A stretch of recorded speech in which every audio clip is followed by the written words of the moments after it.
Listen here, all you sexy moms, moms-to-be, wannabe moms, and all you ladies that came for moms. This fucking commercial's for you. Tired of waiting for those dipshits to catch the hint?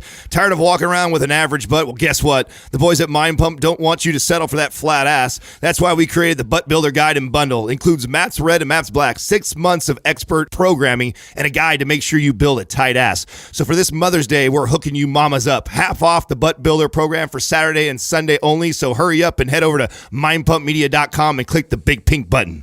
Oh shit! Yeah, that minivan. So we should minivan mom. So we're doing the Butt Builder bundle. Yeah, which includes Maps Anabolic and Maps Black. And Maps Aesthetic. Yeah, which is it's already discounted. It already takes both programs. Yeah. And adds a mod. By the way, there's a modification in there where we teach you how to get your glutes to fire so that you can build your butt. But in reality, it's also both of our most popular programs discounted, and we're going to cut that already discounted price in half? In half. But and I said Saturday and Sunday, but Doug says we're going to launch this as soon as this airs, it goes live. We're going to run it all the way through. This is the first time we've ever taken a bundle. Done that. It's for all these mamas. This is a flash sale. We've never done a 50% off bundle. Yep. That's crazy. Yep. So what's the price going to be, Doug? What does that come out to? Well, it's like $190 normally, and so it's going to drop it down. Yeah, it's going to drop it down to under $100. It's like $98 for both Maps programs plus the mod. How does that make you feel, Doug? Very nervous. This is, I'm not exaggerating, this is by far the biggest discount we've ever done. Yeah. It's a 50% off 2-program bundle. It's Mother's Day. It's available right now until Sunday at mindpumpmedia.com. Tell your friends, tell your family, tell your mom. We appreciate you and that ass. If you want to pump your body and expand your mind, there's only one place to go. Mind Pump. Mind Pump with your hosts, Sal DiStefano, Adam Schaefer, and Justin Andrews. I'm gonna push some limits today, just so you guys know. Just a little heads up. I'm gonna make Justin do this face a couple times. He goes this one. He goes, like fuck. Where are we going? Like he's taking a shit. Justin gets it when I say shit that makes him nervous. It looks like he's gonna take a shit. Oh, you've noticed that? Yeah. And Sal does this like. Do you know why? Because he's going like, we're gonna have to delete that. Do you know why? You know why Justin looks like he's gonna take a shit when that happens? Because he is. Yeah. It does make him need to shit himself. It starts processing like immediately. No, I don't. What face do I make? I'm kind of like you do this. Here we go. Yeah, exactly. It's like this. Fucking Adam. No, you get like a smile and then your eyes kind of go up like. It's because it's like, you know what it is. Sal, like you get excited, kind of. Sal's like conflicted about it when I say stuff that's over. Like there's like I agree with this motherfucker, and he's like I don't know if we should say this. He's saying it, but well, we're let it fly. We're both controversial, but in different ways. You know what I'm saying? Yeah. Like I'll be controversial with like, so you really think that your diet recommendations are healthy? Like that kind of controversy. Adam's controversy is like, you're an idiot. Do you have rape fantasies? Yeah. Like shit like that. Yeah. I'm not pulling one out of my ass, by the way. Like, that's a real thing to say. There's like so many records that skip in my brain. You know, hello, Miss Dr. So-and-so. Do you, who are you dating? Yeah. Speaking of doctors. Do you like anal sex? Speaking of doctors, you're out there picking fights with doctors again. I see you. Oh, God, I see you this morning. Dude. I love his response. You're dumb. How about that's his comeback? The irony, the irony of it's so great, right? And I knew it as soon as I saw Sal respond and him go back and forth, and I see him firing back, and he's like, "Who the fuck is this guy?" Right? And I know who it is, and I don't want him to. I don't want to tell him. I want him to keep going. And you don't know who it is yet? Yeah, I told him when he got here. Did? Yeah, I told him when he got here. I said, "Oh, by the way, that's the doctor that reached out to us that wanted to become our virtual doctor," and we were like, "No, that's okay. That's cool." Well, it's such an irresponsible fucking post, and the only reason why I even commented on it was because he had doctor in his title. And look, I'll tell you what, if you're a fitness idiot, like your typical Instagram fitness idiot, and you make stupid memes and you post stupid stuff, we expect that. Whatever. Yeah. I'm not going to say anything unless you have a massive following, because then I feel like it's my responsibility. But when you use your PhD, but it says, to try and fucking sound smart about shit you don't know about. It says doctor in the title. And the meme is how protein shakes help with weight loss. And it's got these two comparative potential diets. Okay, so this let me just read this to you, or just I feel like I saw that in the 90s.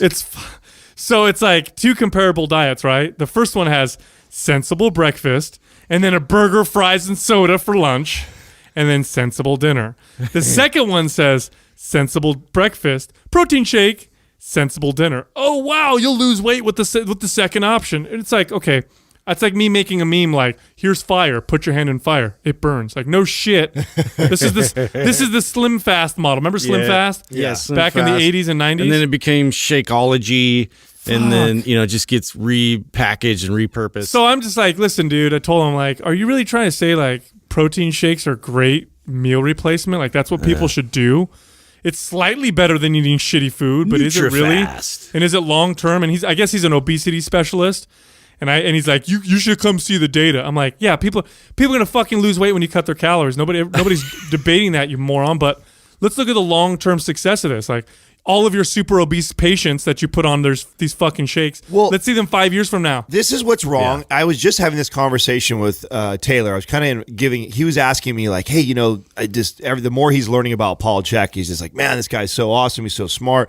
What is it? And I'm like, well, here's the irony, right? I was like, I don't even know if the guy finished high school. I said he's completely self-taught.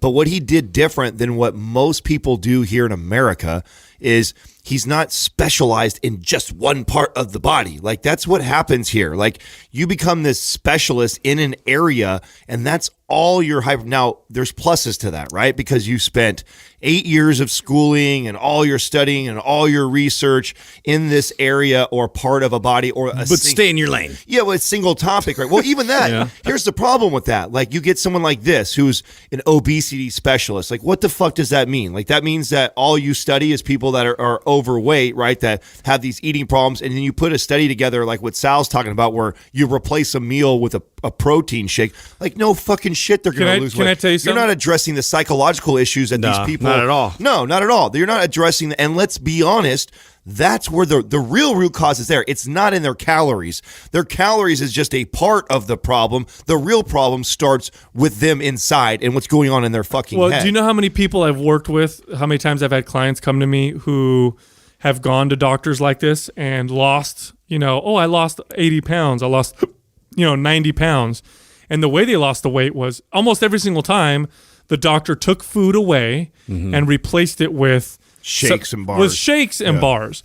Yeah. This is the protocol that Western medicine has had now for decades. Every single obesity clinic does this. Every single one. And are you going to get short-term weight loss? Of course, that's so stupid. Nobody's going to debate that. But is it working? Well, no. We've had convenient, low-calorie meals available to us, frozen meals forever. Jenny Craig has done this forever, right? We've had these forever, and people are still getting sicker and fatter. And let's also look at these protein shakes for a second. I hate constantly hammering on supplements, but I have to do it, right? Yeah. It doesn't get more processed than a protein powder. It does. Even the most processed microwave dinner that you buy at the grocery store that you pull out of the freezer is less and processed. You pop in the microwave and it heats it up, and now you've got Salisbury steak, broccoli, and there's gravy or whatever. Oh my God, Salisbury steak. Remember that? That's a real TV dinner. That's a real TV. Yeah. Hungry Man. What is a Salisbury steak? Remember Hungry Man? What is a Salisbury steak? I've never had it in a restaurant. It's the shittiest cut on the next on time the left I'm ass at like cheek a really nice steakhouse. I think it's a step like above spam. Yeah. But anyway, that is less processed than a powder that has incredibly long shelf life, that tastes like cookies and cream, that you stir in water and you have, protein and calories or whatever in there. It doesn't get more processed than that. You've literally taken food and turned it into a powder. How can you get anything more processed than that? And these people are using that as a replacement for food and telling people this is a great way to lose weight. It's not, dude. I'm sorry. No. And the fact that you're a doctor and you're promoting this makes me angry. Well, and here's the thing, and I know he's younger. I know he's younger than we are. So old ass dinosaur method. I was reading him going back and forth, and what really irritates me is for him to be so naive to say some shit that he's got more experience with obese people because you went through school for this, and then now you have your clinic. Like you're arguing with somebody who's 38 years old, who's got 20 years of training people, and it will be how many obese people do you think you've had sit in front of you over the last 20 fucking years? Like, get the fuck out of here, bro. I don't care if you've been holding classrooms full of fat people for the last 4 years. You're not gonna have put the time into and see how many of those people you help. And let's be honest, right?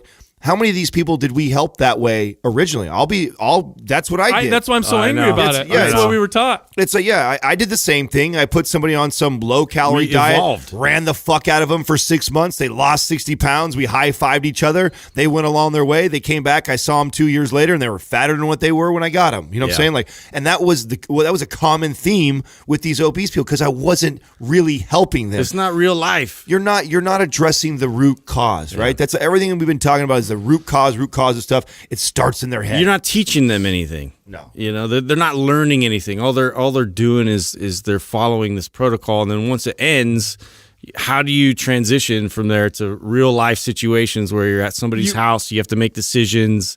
Like, they just don't address any of that. Here's where shakes like that can come into play when you require emergency intervention. Okay, so and this is what he's dealing with, or this is what he's trained to deal with.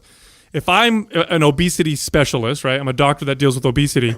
I'm trained to deal with people who come to me who are at risk of dying. Like here's 450 pound Mrs. Johnson or Mr. Johnson, and we need emergency intervention because their diabetes is out of control. Mm-hmm. They can't breathe. They can barely move. Like, their quality of life is horrible. And if we don't do something now, the person's risk of dying is quite high over the next 5 years. Mm. So here, I tell you what we're going to do. Let's do this emergency intervention because we need to do this right now. But at the same time, let's deal with the root cause. But see, they don't do that. It's about emergency intervention. You lost the weight. Awesome job. Everything, you're healed. You can leave my office now. Now let's go with the next one. Because he keeps telling me, like, you got to look at the data. Come look at my data. No shit, dude. Like, that's so stupid. Yeah. It's obvious. I could take a room full of obese people and have them replace 2 of their 3 meals with shakes, and if they comply, they're all going to lose weight. We're all going to see improvements in blood lipid levels. We're going to see improvements in lots of different things. But does anybody really believe that that's solving the problem at all? And let's look at the long-term data. It just doesn't fucking work. If it did, that would be the cure. It would have worked by now. Right. We've got the science, right? We've got the process. Yeah, this has been a thing since the 80s, for sure. It's the biggest loser mentality. That's what it is. It's the biggest loser mentality. Starve them, overwork them, lose to 60 to 100 and something pounds. God. High five, see you later. Yeah. Like, sorry. They'll bring them down to like 800, 900 calories, but it's managed by a physician. Yeah, cool. And I'll tell you what, here's 100%. That you'll find accurate almost every single time. And I asked him this question. He has yet to answer, but we'll see what I'll be shocked if he's not affiliated with some protein powder or meal replacement company. I'll be shocked. Now, it could be possible. He could be like, oh, no, I have no affiliation. But I doubt it. I'm pretty sure there's a company he's affiliated with that he profits off of promoting. The irony, the company that he works for reached out to us to work with us, and that's why I thought it was really comical. That's the only reason why he was attached to you and why you were following him was because I was wondering why he popped up in your feed. You got to be careful. Like, I've learned that now, right? Like, I've learned not to like fire at someone if they pop in my feed because I'm following them for a reason. It means they're connected to me somehow or some way. No, it's just so the reason why you have them in your feed is because when they first approached us and they wanted to become our official medical doctor on virtual, like a virtual doctor. It's good we know that now, right? Yeah, well, I remember we weren't impressed in the first place. I remember going through his stuff, and I was just like, "Nah, I'm cool." It was going to be like this one guy to handle like all of our, influx of people. Yeah, that wasn't going to work. Well, and here's the thing: to stay in your lane, dude. Man, I think you giving if you're an obesity specialist, then speak to just the obese people, not the masses that are tuning into your page. Because, and like Sal said, if it's an emergency, like somebody is 400 something pounds, doctor says, hey, you could die in 6 months if you don't start losing this weight. Totally get it. That's why I get the gastric bypass for that reason. Sure. Like, I understand. I mean, if it's life or death, like, hey, you're going to die because you're so overweight, then yeah, that makes a lot of sense. And then we'll address the psychological stuff afterwards because we have an emergency right now. You're literally going to kill yourself the way you're eating, and let's fix that. But you're just right now by teaching someone to have a shake instead of a meal, And that's how you're presenting it is on a picture with fucking French fries and a burger, and skip your second meal of French fries and a burger and have a shake instead is awful. It is. It's just like Slim Fast type of mentality, and you're not helping the real problem. I remember we had a client once that came to our gym years ago. This lady who she needed emergency intervention gastric bypass, and so she got it. And she ended up losing about 120 pounds, which is a tremendous amount of weight. She had to get surgery afterwards to remove all the excess skin and all that stuff. She lost it all fast, huh? Of course, right? You remove a person's stomach. Yeah. And by the way, I mean, it's not an easy answer. And I want to be clear here. I think a lot of times people, especially in fitness, think, oh, that's the easy way out. Like, it's kind of not. It's a difficult process. The person has all kinds of issues afterwards. They have to take special nutrients and supplements because they've dramatically reduced their ability to absorb nutrients. So I feel for people in this situation, but I've seen this particular cycle happen time and time again. And this woman illustrated it. I mean, she lost the weight, 120 pounds. She got the skin surgery, removed all the skin. And over the course of the following 8 years, she gained slowly, started gaining it back. I mean, she would come into work out in the morning and she'd show up about 20 minutes early before her session. She'd sit in her car and she would eat Jack in the Box every single morning. She would eat Jack in the Box. Then when she would use the restroom, she would destroy the restroom. I mean, destroy it to the point where you'd have to open the front door to get air circulating. Now, her gut issues were 100% connected to her gastric bypass and the fact that she never fixed any of her nutrition. She just continued to eat incredibly horrible. Now, she was severely limited in terms of how much she could eat at one sitting. So the way she dealt with it is she ate shitty food all the time, a little bit at a time. Mm-hmm. And over the course of the years, she stretched that small pouch of a stomach that was left out considerably to the point where of the 120 pounds that she lost, she had, the last I saw her, she had gained probably half of it back and was on her way to gaining it all back. And I mean, I get it. Obviously there's an incredible challenge that person is having. I completely understand that. But I think we're not giving these people the right tools and the right answers, and we're not being honest with them and helping them in the right way because it's just not, we're not dealing with it. In fact, I believe she started having problems with alcohol afterwards as a result because she had lost her drug, which was food. And that's an extreme case, of course, but when like I said, this morning it was a perfect storm. I was in a bad mood already. I'm going through Instagram.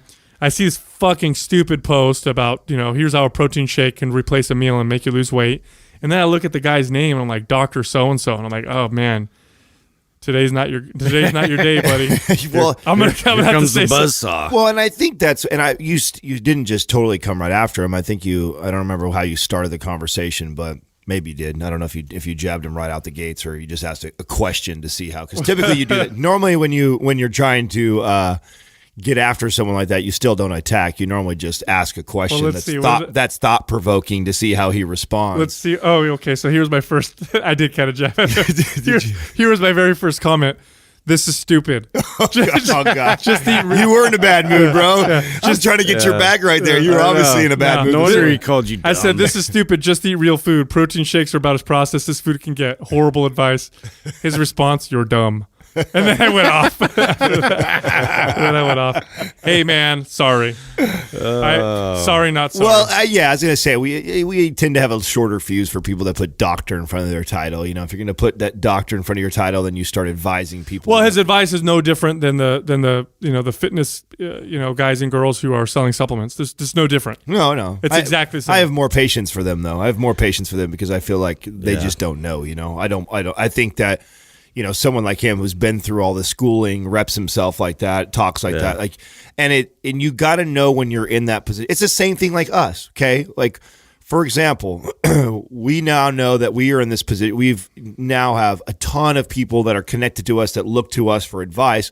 So I'm very careful, and I think we all are very careful to check each other on how we advise and we talk about things. An example of that was when we went through the whole ketogenic process and we're raving about all the things that we enjoyed about it, but then also we're very careful to say, hey, listen, we are not saying this is the diet for everybody. We're just sharing with you some of the experience. Mm-hmm. And so there's a responsibility that comes with this power. So when you get to a point where you've got this doctor in front of your name, or you've got a ton of people that are listening to you and looking to you for advice, I feel that you have some responsibility to have some checks and balances. Well, I think people you need to understand that it's integrity. Yes, education and experience do not mean you have integrity. They don't. In fact, some of the worst integrity you will find in the world come from the most educated, most powerful people in the world. Like, politicians are typically very, very educated, horrible integrity. Lawyers, there's a lot of doctors,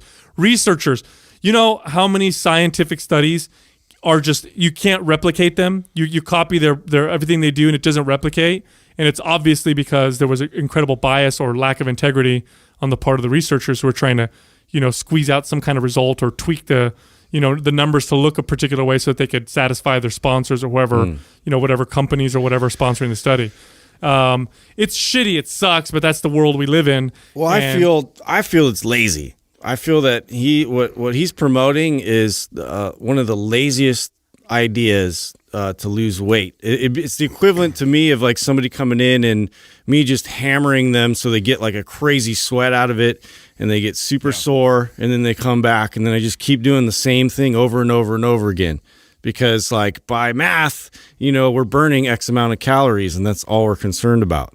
So they're not learning anything. Oh, it'd be awesome if the obesity epidemic was simply a math equation that we just needed to figure out. I mean, that'd be awesome. It'd be so great if it would was have been just fixed by now. Yeah, if it was just an algebra equation that we had to put together, and you had the answer, and this is it, was subtracting the calories. Like, oh my God, are you serious? Yeah. That's all we had to do? Like, why isn't everybody fixing? It's not that simple, So not at all. Bring on the fucking bird. Step right up, all you bearded men and all you bearded ladies. This quad is brought to you by Big Top Beard Company, whose all-natural beard oil products not only make your beard smell amazing, but feel amazing too. Their organic essential oil blends transport you to manly places like the mountains, the desert, the sea, and beyond, all while encouraging a lot of beard nuzzling to boot. Buy it for yourself or as a gift for that special bearded someone at BigTopBeardCompany.com. Enter the discount code MINDPUMP for 33% off at checkout. First question is from A1 Vey. How relevant do you believe steroids really are in major professional sports? Steroids are I think they're extremely relevant. They're prevalent, that's for sure. Prevalent or relevant are two different things. Well, I think it's part of the protocol for most, depending on the sport, but most major sports, it's just part of it's as relevant as, or it's not as relevant, but it's in the similar category of proper training and proper nutrition. They look at it the same way. So if you're a top athlete, especially if you want to compete at a very high level, and you get to that level, and now you're competing with a bunch of genetically, gifted individuals who all also have a high work ethic. Because when you get to the pro level, you have genetic anomalies who all have a high work ethic, a high level of work ethic, and all have good training and good nutrition. So when you have all those pieces, you add steroids into the mix, and it's just part of the formula for many of them. I do want to share something though with my, talk about having having integrity and sharing our, like some of the things that shattered my paradigm was my buddies and I. So we're all big sports fans, and my two best friends that I grew up with, like that's one of the things that we have most in common. We all played sports growing up together. We all follow professional sports. I've had the opportunity to train professional athletes, to be around them a lot later on in my fitness career. Now, when I was younger, I used to always debate to my buddies. My buddies they have different professions. One of them's a principal, the other one's a physical therapist. And, I had more interaction with these professional athletes. And I used to say to them all the time that they're all on steroids. I'm like, when you see them and you see the level that they perform at, they're all on steroids, and that's really the major thing that separates the professional athlete and everybody else. Now, where my paradigm was shattered, and it was more recent when this happened, because I have been around more professional athletes in the last 5 years than I have my previous 10.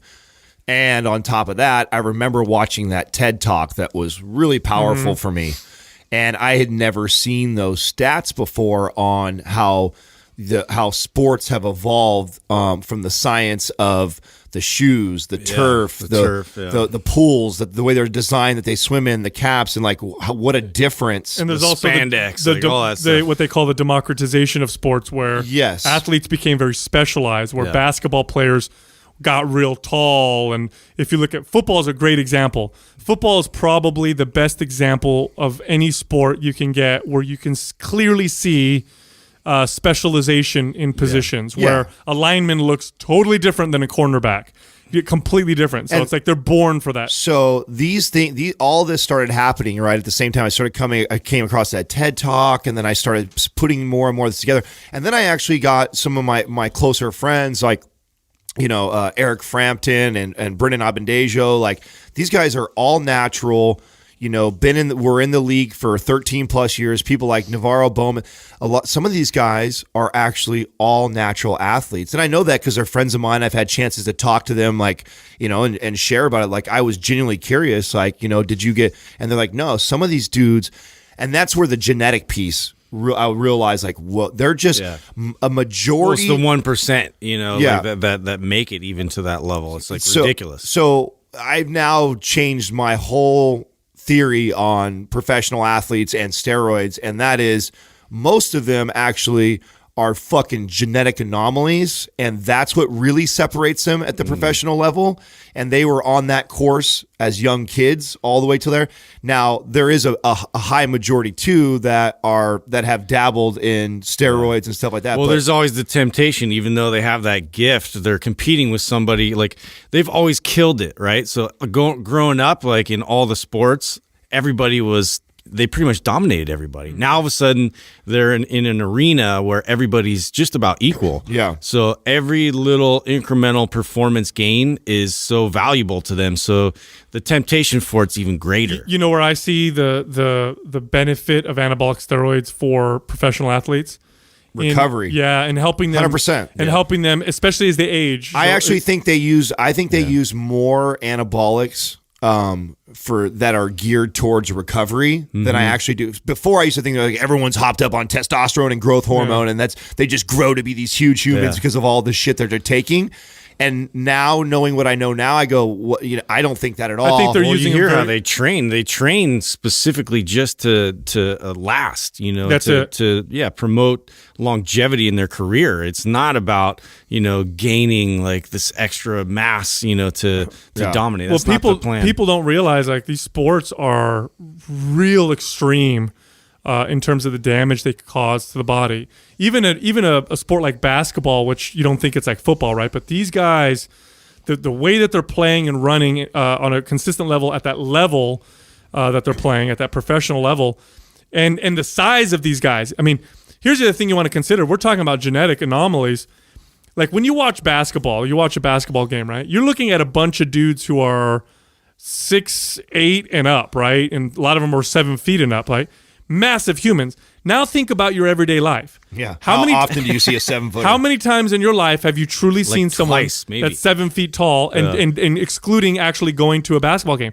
I can remember 1 or 2 times in my life, dude, and that's how rare it was. Remember. The point guards, most point guards, your Michael 6'6", right? The smallest guy. I played point as a freshman. As I got later into high school, I sprouted up a little bit. Then they moved me to power forward. I was 6 foot. Okay, the point guard position is normally about a 6'4" to 6'6" in the NBA. Yeah. How many 6'6" humans do you even know? Right. Like, I can count on one hand how many 6'6" humans I fucking know. And to think that there's a whole league of them, it just shows you, like, that a lot of that is genetic. And that's not, steroids didn't grow them to 6'7", but no. And then and then you see like you guys ever, I know you have, both of you guys have, but you meet a pro football player. I mean, some of these guys are 300 plus pounds, faster and more agile, pure muscle, than anyone you know. Yeah. Like that, it just doesn't make any. It's no joke. It's like taking a human and giving them all the steroids in the world and then putting them in a cage with a gorilla, like an actual gorilla. You can put me on all the growth hormone, testosterone in the world, and a gorilla will shred me with one hand. Well, I think because that's just their genes. I think Justin shared the story. When he worked for me years ago, we did this. I shut the gym down, the basketball court, and we played a 5-on-5 against the 49ers. and there was That was so eye opening. Oh yeah, Manny 5-on-5 Lawson, basketball? Manny Lawson and Isaac Sapawaga. Isaac Sapawaga. Isaac Sapawaga, I think, was weighing about 320 or 340 pounds at the time. I had to guard him, and I watched him. Sucked. I watched him run up and down the court like a fucking gazelle, jump up and dunk the basketball. He shot it from half court and he drained it. And he just had this crazy athletic ability. You're just like, what in the hell? It doesn't even make sense. And I remember the first time he was working out next to me. Sucks. I'll never forget this. And I was like, I'm on juice at this time. I'm steroided out. I'm doing skull crushers, and I've got like 40-pound or 45-pound dumbbells, and I'm doing isolation, skull crushers and I'm like pumping them out. He lays down right next to me. He grabs the 95s and like pumps them out for like 20 reps doing the samemovement. Easily, too. Yeah, just like, and I saw him do like 500-pound bench press, just repping it out like, 10, 15 times. I'm just like, what?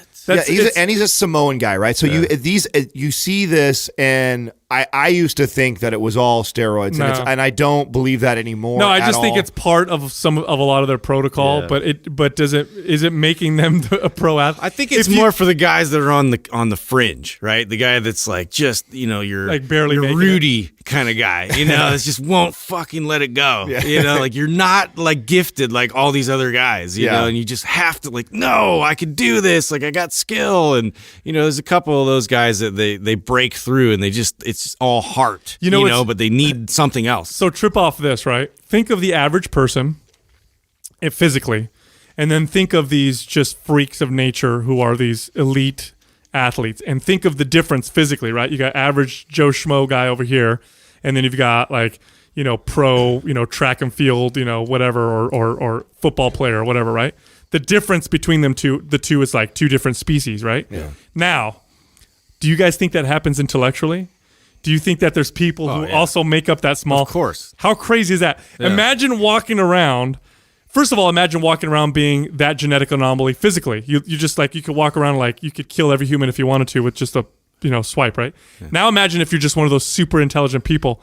How frustrating life must be to walk around and be like, you're all a bunch of idiots. Suck. yeah. You're like, this is so Think boring. about that. Well, right? Isn't that weird? You hear about that. You hear about some of the most brilliant people didn't finish school, but because they felt like it was so slow and boring to them. Paul Chek is like that. Yeah. Paul Chek has read. The guy constantly is learning and reading and will recite things to you and talk to you about things that'll just blow your absolute mind. And I don't think he finished high school. I can't remember he told his story on our show. We got to ask him when he comes in. Yeah, we will ask him. And if he did, I remember him saying like he was just like whatever of a student, he didn't care. I feel like a lot of the really, really brilliant minds are like that, where school seems so structured and small-minded, and they think so much bigger and beyond that, It'd be weird to live in that body, huh?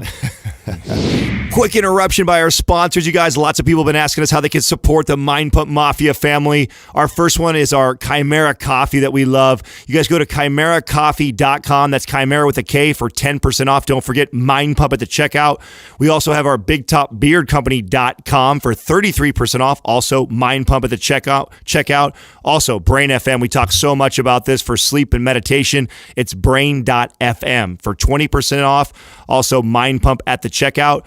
You guys, we also talk a lot about books on here all the time. We're using that Audible. You guys can get a free trial, 30-day trial, plus one free audiobook if you go to audibletrial.com/mindpump. And then last, we get lots of people asking about Ben Greenfield's CBD supplement, so we hit him up to hook you guys up. You go to getnaturedblend.com/mindpump for that discount.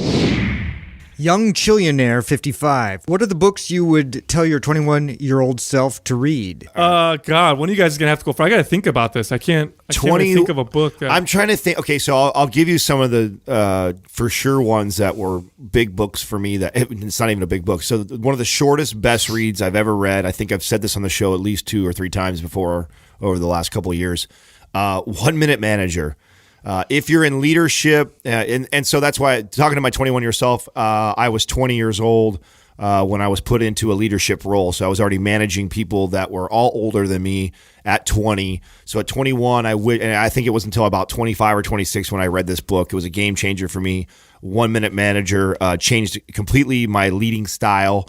Another great read for that age was 360 Leader by John C. Maxwell. That was, and the idea that is like being in a company where you are a leader or in management yourself and you have people above you and below you, and the people above you don't see as maybe the most intelligent or great leaders, and how do you work around that, So I thought that was those two right away come to mind as big ones. And then God, what's another one that I would have told that was major for me later on? Maybe Jack Welch is Winning. Oh yeah. Being a lot of my forward and outspoken comes from that, like being candid. Oh, you know what? Actually, I take that back. An even better book was First Break All the Rules. This was a great book for me because I felt like when I was working for a company, they were giving me all these rules and regulations and structure. And, I always felt like I've always been the type of person to challenge authority and think outside the box. And, sometimes you can get in a company and they can crush a spirit like that because they can make you feel like you have to conform to their way in order to be successful. And I remember at that age, I was really struggling with that. I was struggling with my gut and what my gut told me inside with what my bosses and people were telling me on the outside. So First Break All the Rules, 360 Leader, and 1 Minute Manager. We have that in common, that whole hating to conform. In fact, I think both you and I were both somewhat a black sheeps at 24 Hour Fitness, 100%. Mm-hmm. I was known as being the guy that everybody was afraid to promote. Because I might do something crazy. My first business name, where we love to hate Adam, stemmed from. So that was said a lot to me. So I stuck with it. Dude, I literally told our divisional president to go fuck himself. I called him a derogatory term because he was overweight, which is weird to me that you're president of a fitness organization and you're obese. And you're a dickhead. So I thought about reaching out to Don. Thanks for calling his name. That's great. That's great. Or let's bleep that out. Please. I just thought that might be who it was. He's a nice guy now. And Ben Randall, who was my boss, and I thought they would make for great interviews to actually want. So I thought I would sit out and let you guys interview him, or maybe you sat out and we got to interview him and ask about you. I think they would be a unique interview. Ask about me? Yeah. No. Yeah. He called me one. I got on the phone. See, if you were a manager of a club, you rarely ever talk to the divisional president unless you were, doing something really crazy, either good or bad. Like then you'd get a phone call or whatever. And I got a couple phone calls.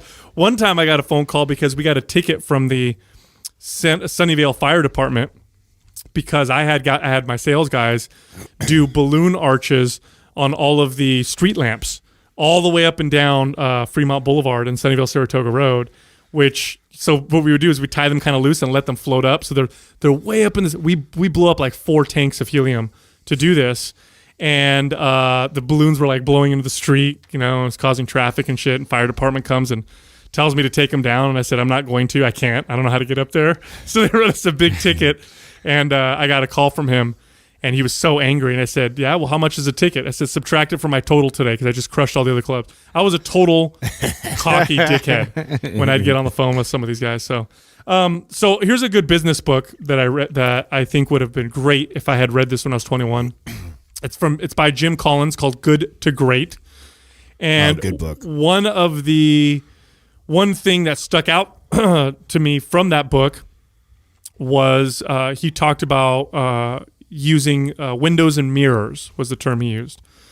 Windows and mirrors. So he talked about how good companies perform and how great companies perform. And the difference is windows and mirrors. And what great companies do or what great leaders do is when something goes wrong, they look in the mirror. When leaders who aren't as good, what they do is they look out the window and look and try and blame other people. So a great leader looks in the mirror. Now when things are going right, a great leader looks out the window at his team. What's my team doing, or why are we doing so great? Where a less good leader would look in the mirror at themselves and take all the credit. So I thought that was fascinating.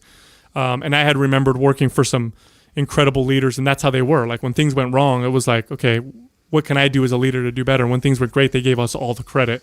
And from a leadership point of view, it was very, very motivating to work for people like that. A couple other books that really instrumental for me in terms of, my thought process. They're not fitness. This is not a fitness book. It's really it's a book written by an economist, Milton Friedman. I don't hide the fact that I'm a big fan of Milton Friedman, and I learned quite a bit from actually YouTube, watching some of his videos. He had this series that he recorded, and I believe it was in 1980 that he recorded, and it was God, what was the name of the series? It was called Free to Choose.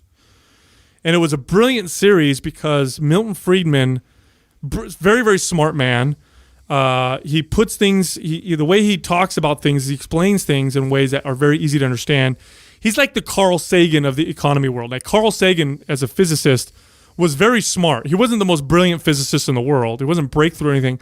But the way he explained it, he was able to communicate to the average person and make quite an impact. And Milton Friedman did that very well in some of his talks and stuff that he did throughout the 70s and early 80s.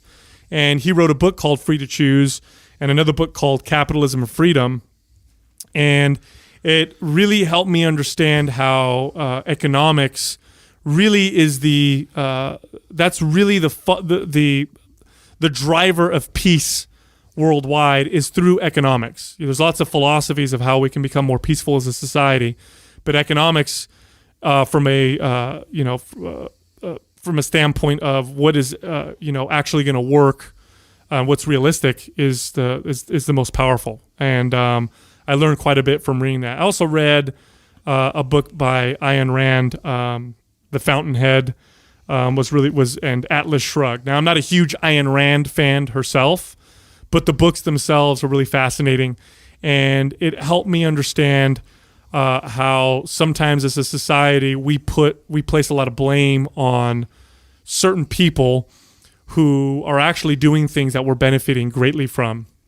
And a lot of these people aren't perfect, of course, but a lot of the times we blame the producers of great things, the people who create and produce and risk.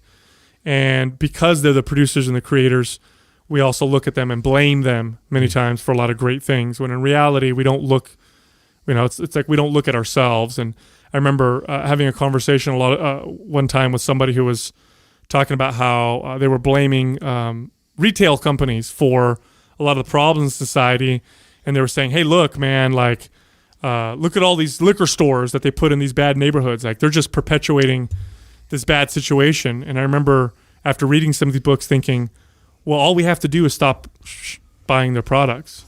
We talk about the supplement industry all the time and how shitty they are and how they advertise and the stuff they promote.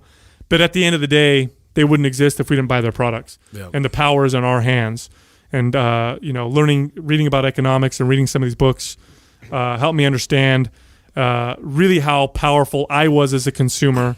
And it's an empowering feeling. It was really good to understand that and know that the most impactful thing I can do in my everyday choices is decide where I put my money. That's right. Mm-hmm. Vote with your dollar. Vote and that's really, and it's sometimes it's hard to do, right? Because nobody wants to take responsibility for the shit that they see. Like they want to blame the cigarette company, but they don't want to blame themselves for buying the cigarettes. Yeah. They want to blame McDonald's, but they don't want to blame themselves for giving McDonald's money. It's empowering, but with that empowerment comes responsibility. And it was a paradigm shattering moment for me to realize that. Yeah, I think for me, I'm thinking about like some books that impacted me, especially after college, because for the most part, I was just reading textbooks for every different subject. From Winnie the Pooh Goes to Town. Yeah, Winnie the Pooh and Dr. Seuss. Those are my go-tos. Hey, Dr. Seuss is one of the greatest philosophers of all time. That's right? Actually, yeah, he's legit. I still read that to my kids, and it's like, I love that stuff. Yeah. Anyways, like the E-Myth and the E-Myth Revisited by Michael Gerber was really impactful for me as an entrepreneur because, you don't learn that kind of stuff in school. And for me to be able to assess how to create a business and how to not just work on your business, like work inside your business and be a technician, but to work outside of your business and think about, how to kind of pull myself out and really assess how everything is interacting and working, and like how I can improve things from the exterior, not just like being so day-to-day involved. Like today I'm doing this and like this is how I'm going to get clients, and my whole focus was just like I just need to get clients and train them and service them, and it really helped me to kind of pull outside of that a little bit more and think more on the growth of the actual business and how I could sort of replace myself within that. So also too, the lean startup is another one. Just really helped me to kind of assess like where to manage better, like how to put like not just buy all the bells and whistles right away, like really think about what you can operate with currently and squeeze that for as long as you can, because if anybody knows anything about business, the longer you're in the business, if what kills businesses is cash every single time. And if you don't manage that properly and you just like want to have everything already from the go, or you want to get this huge loan, you're putting yourself in a hole that you're gonna have to dig yourself out of. So anyway, there's a lot of strategies in there that made a lot of sense and got me thinking a little bit more how to be efficient in like structuring everything and how to spend my money appropriately. And the rest of them are pretty much, well, as far as training goes, like Super Training is a great book for me with Mel Siff. And that got me really introduced more into the, which we ignored a lot because the Soviet Union, like how they dominated like all these strength sports, and they did it with science, and they really they did all these really interesting studies that we didn't adopt till later on here. And so they go after we got the shit kicked out of us. We just got our ass handed to us. Well, they invested. People don't realize this. The Soviet Union, as a nation, invested lots, because it was a source of national pride. And the Olympics was used, and it still is today, but especially back then, when you had the Cold War, right? You had communism versus capitalism. Yeah. And the Soviet Union really viewed the Olympics as a way to display their superior, ways of leading, living, right? Their government and their philosophy of communism. And they invested a shit ton of money in their strength athletes, and a lot of the science of their training is fascinating. It's brilliant. It's fascinating. And they actually tested all these different theories, like, anywhere from, this is where I got back into isometric training and lots of these different modalities that you're kind of like, wow, I knew it was effective, but why? And they actually tested these things out. And so anyway, it's a pretty, it's not like an easy read or anything, but it's something I'm always referencing constantly because there's a wealth of information in there to extract, especially if you're a trainer. So definitely that. And then the rest of them are pretty much like Tripod and all the excess like Star Wars books, just because I can't help it, man. I love sci-fi and I love to think about. Yeah, but you wouldn't have to tell your 21-year-old self aliens to read that. in the universe and all that. No, I wouldn't You're have probably to say already that. reading that. Yeah, exactly. I was already into that. So yeah, so mainly I guess those other books I mentioned. All right, this question is from Kitoy. German volume training. Packs en masse, they say. Right or wrong? So GVT, German volume training. So this was a training technique used by the Eastern Germans, the communist Eastern Germans, for putting on muscle mass and size on their weightlifters. And we learned about this, of course, after the wall fell. And by the way, communism lost, just in case you got some people who are like, oh, communism was more effective because their weightlifters were better. No, they lost, and their coaches came over here, and now we're the strongest. So there. Boom. But yeah, what German volume training was they would take an exercise, a movement like squats, and you would pick a rep range, let's say 10 reps, and you would keep the weight the same, and you would do 10 sets. Okay, it's basically that's all it is. So you do 10 sets of an exercise. You have a particular rest period in between each set, and the goal is to hit the same number of reps each time. So you got to be very careful with the weight you choose. Now, some interesting things happen with German volume training, and I'll tell you why it actually does work in some ways. When you adopt this type of training, or when you start to utilize this particular technique, what you'll find, let's say you do squats for 10 sets of 10 reps, is that the squats will get more difficult and more difficult and more difficult until you hit like set number 4 or 5, and then all of a sudden you get stronger. It's really weird. All of a sudden you feel stronger, and then you get fatigued again towards the end. And it's always trips people out when they do this. It doesn't happen to everybody, but most of you who are, who are pretty fit, you'll notice this when you do this. And of course, you don't want to pick a weight that's too heavy. You're not going to go 10 reps to failure each time because there's no way you'll be able to do this. You want to pick a weight that's you can do pretty well with a moderate amount of intensity. But you'll find after about 5 sets, you feel stronger and more solid in your lifts. What you're noticing is central nervous system adaptation right then and there. Right in the middle of these sets, your central nervous system starts to adapt and starts to put out more strength. Now, the reason why this is an effective training tool, and it's a short-term one, it's not one that's always effective, is for that reason right there. It really trains your central nervous system in a specific way. Because you're just doing squats, or you're just doing deadlifts, or you're just doing bench press, you're practicing it and you're getting really good at recruitment patterns and firing within that particular workout. What's the frequency protocol with it?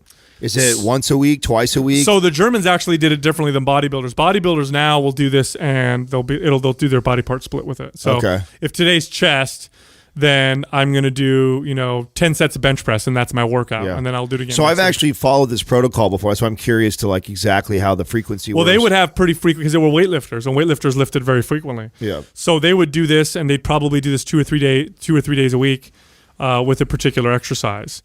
Some people have done this every single day. Of course, you got to be careful with the intensity and the weight that you use. But if you do this right, and if it's different enough, you'll see gains definitely from it. Well, it's a lot of volume. I mean, that's hence the name, right? Yeah, exactly. So I think a lot of people will see, and I think volume is one of the biggest ways that you can show. It's like one of the ways as a trainer, I use this as like a magic trick, clients, and I say that because clients think it's like this magical thing that you do, but it's Alakazam! But it's actually really simple. If I take it's the same approach that I do when I take a client and I'm assessing their nutrition, and I tell them to just eat how you would normally eat, show me what you're doing, and then from there I'm adjusted. So if I really want to impress somebody and show them like instant change in their physique or gains, I'll have them do the same thing with resistance. As I'll write your work out how you've always worked out, show me what your week looks like, and then all I have to do, and I want them to track their sets, their reps, and their weight. And then once they present that to me, I'll sit down, put it all in a calculator, and I'll mathematically break down the volume per muscle. So I'll look at the legs and I'll say, okay, they've done a total of 25,000 pounds of volume in a week. And I know that if I take them to 30,000 pounds of volume in a week, the next week, they're going to see a difference. They're going to see a difference in strength. They'll see a difference and so volume is the biggest game changer that will show people the growth in muscle size and in strength. So if you're somebody who trains a basic body part split, or you normally do 3 to 5 sets of exercises, and all of a sudden somebody hits you with 10 sets of squats, like your volume is going to increase so much that, and when your body adapts to that volume, you're going to see some major growth and gains. I think. But there's a difference too between like just doing 10 sets of legs, and you're doing, let's say, 3 different exercises, and then doing 10 sets of the same exercise. There's this very interesting, like you get this CNS adaptation it's quite fascinating. Well, I've done this before, and it's really weird. That's the SAID principle, right? Yeah. It's a specific adaptation, exactly, right? Yeah. So, that's what's happening with that. And so 10 sets of, that's why, you know, when we break down different types of training modalities like, you know, GVT, I didn't even know that this is the protocol to it. It really, the manipulation of volume and frequency are like the two biggest things that people will see. And I think learning as a person who's working out at the gym is understanding that, you know, it wasn't this magical program that made my body change. It's that, whoa, look at this. I totally changed my volume, or like, you know, and that's, I'll tell you, part of the magic behind MAPS and why we know it just blows everybody's mind away is because we know that most people don't really utilize the frequency concept. Most people are getting this information from bodybuilders and are told, you know, you hammer one body part per week, maybe twice a week you hit it. Then all of a sudden MAPS comes along and we teach you guys that, listen, stop training to failure, back off of that, increase your frequency. And we know damn well that's naturally going to not only promote more muscle growth because of the frequency and the muscle building signal that you're sending, but we also know you're probably going to naturally increase volume, because when you go to hit squats or a major compound lift 3 times a week, you didn't fry yourself from 10 to 15 sets of it 2 days before.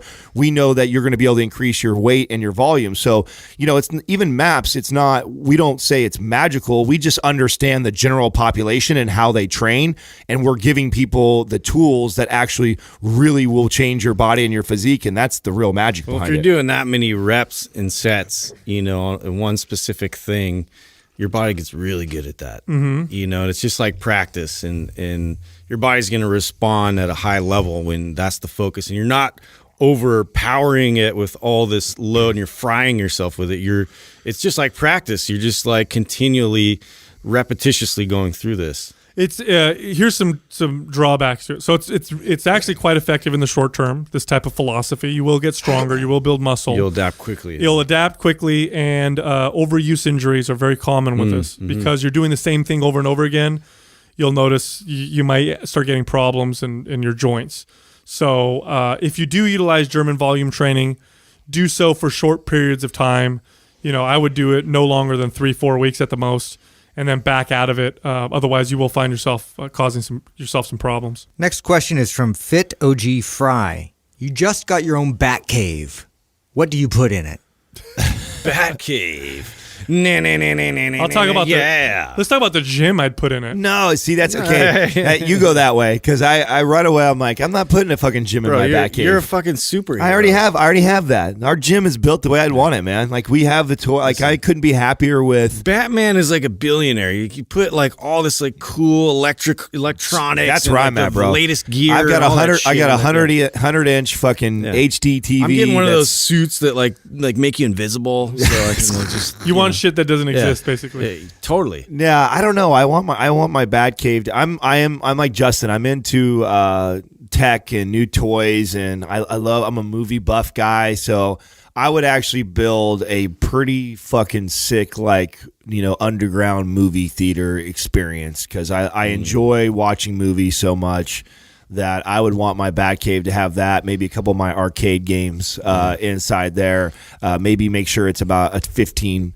foot tall ceiling, so I could put a little half court basketball court in there. I'm doing that, but you know those like indoor like skydiving things, you know, like Oh yeah, that's cool to get one of those. That's cool. Yeah, and I'm just like floating around. That's really cool. Rock climbing walls would be cool. Yeah, exactly. I would have, of course, I'd have the sickest gym of all time, but then I'd have this like amazing spa in there as well with, you know, jacuzzi and steam room, I like and sauna. that. I like that. And cold, you know, freezing cold dip.